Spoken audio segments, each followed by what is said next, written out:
Bavim se ovako, otvorio sam sebi još jednu firmu. Bavim se po pijacama. Imam svoj roštilj. Znači imam halat, imam sve i tako radim po pijacama redovito. Ne plaćam ni porez, ništa. Znači što se tiče roštilja imam sve što mi je potrebno. I nije loše, ovo ide dobro, ali ću ipak najvjerovatnije morat posijat žito i one malo trave, one biljčice kroz žito. Jer ožita nema, Bog zna nešto da ti rekneš, ali one su biljke dobre. I neko mi kaže šta će ti mistrija, to je za malterisanja, šta će ti kliješta, to je za ovog. Ne zna narod.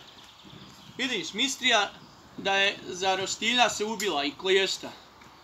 Evo vidi, ako se ne vjerujete, znači mistrija ti u svakom pogledu dobra, moraš roštiljat, moraš ženi razbit glavu, kliještima moraš ženu oštiniti. Za prst, ako te ne sluša, da ne vičeš džabe. A ja ženu samo malo mistrijom tuknem u glavu i kliještima se bacim i ona je odmah pametnija i bolje sluša. Mada nekad najvjerovatnije izlati u zijanku i svaka, ba.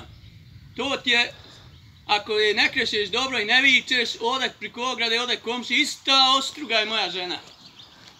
Ali je dobra, opet dobra, kak je ima.